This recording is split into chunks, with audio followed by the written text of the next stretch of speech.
Bonjour, aujourd'hui 15 août 2025, donc sous le culte de l'être suprême, qui est une protection pour tous ceux qui souhaitent la souveraineté du peuple en France, je réagis à cet appel du 10 septembre.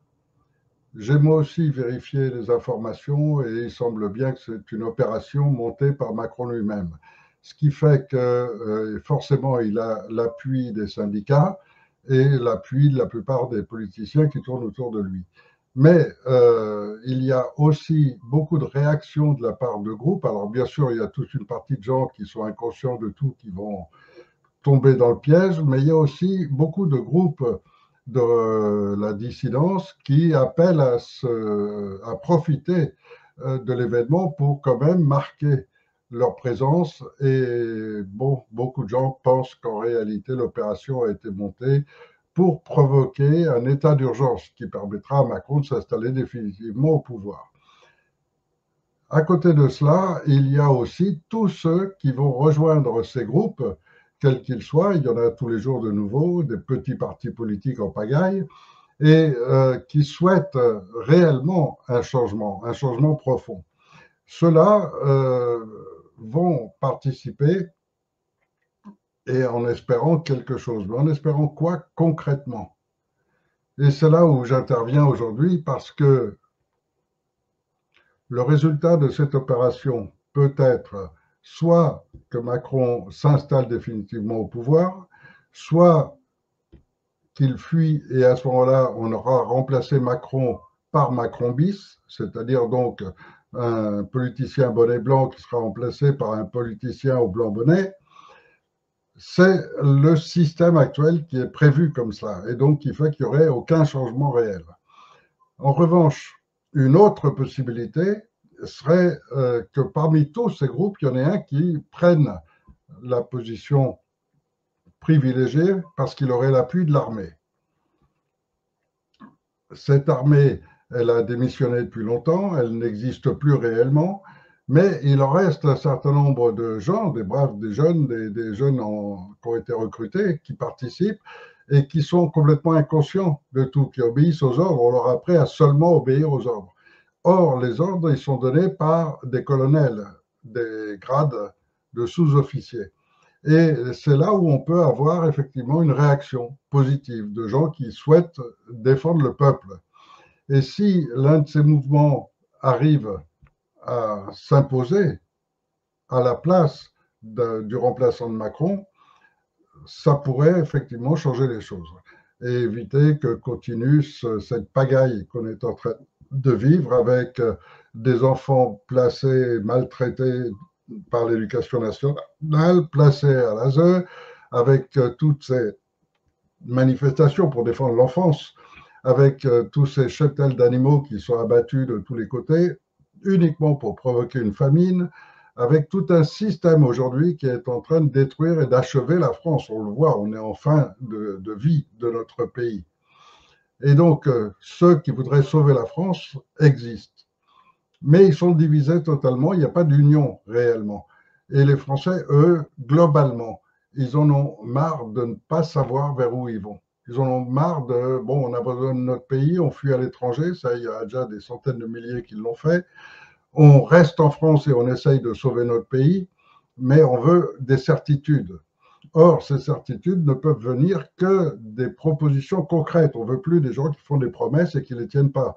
Ce qu'on veut maintenant, c'est des gens qui sont capables réellement d'offrir des solutions concrètes et de les appliquer sérieusement. Donc, il existe pour l'instant un organisme qui peut sauver la situation, c'est ce Conseil national de transition qui a été proclamé en 2015 et déclaré à l'ONU, et donc qui permet que n'importe qui à la tête de ce Conseil national de transition puisse légalement et légitimement pouvoir prendre une position sur la place internationale et défendre la France. Mais qui? Et ça, c'est la plus grosse difficulté. Donc, aujourd'hui, un grand nombre de politiciens de second ordre sont là pour essayer de rêver de prendre une place et offrent d'autres systèmes.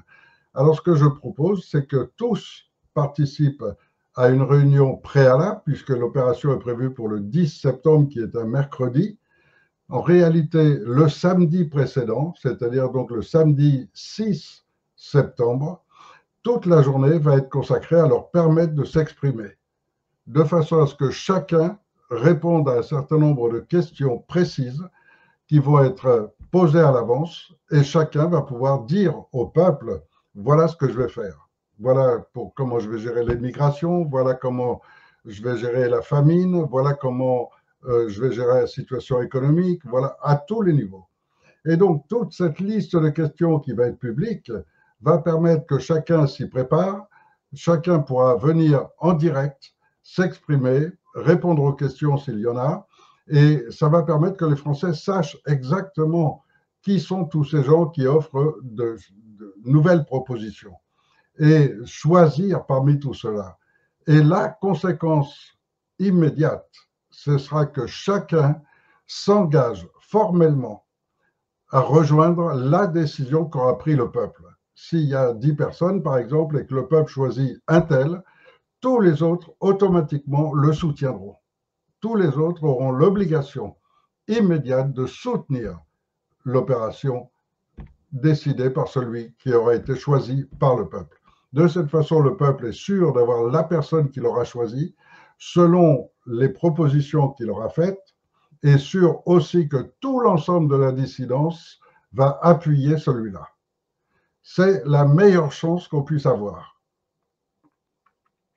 Ce Conseil national de transition est le seul organisme aujourd'hui à disposer de toute la structure, de tout l'organisme prêt à prendre la présidence de la France, prêt à occuper demain l'Élysée et Matignon et prendre en main la destinée de la France. Mais cet organisme, même s'il est muni de tous les hommes qu'il faut, même s'il est muni de toute la structure nécessaire, nécessite un meneur, quelqu'un qui le mette en place, quelqu'un qui le gère. Or, la personne qui va le gérer doit être choisie par le peuple. C'est pour ça que tous ces gens vont pouvoir ensemble répondre à toutes ces questions, et ensuite ils ont la structure à leur disposition. Pour ma part, j'aurais fait le maximum pour essayer de sauver ce pays que j'aime et offrir à la population française une structure dans laquelle on va enfin découvrir ce qu'est une vraie démocratie. Et ça commence par cette opération où tous ceux qui reconnaissent le concept de démocratie, à savoir que c'est le peuple qui décide, c'est le peuple qui choisit, tous ceux-là seront là, présents, le 6 septembre. Ils auront 1 heure pour répondre à toutes les questions et dire exactement aux Français vers quoi ils se dirigent.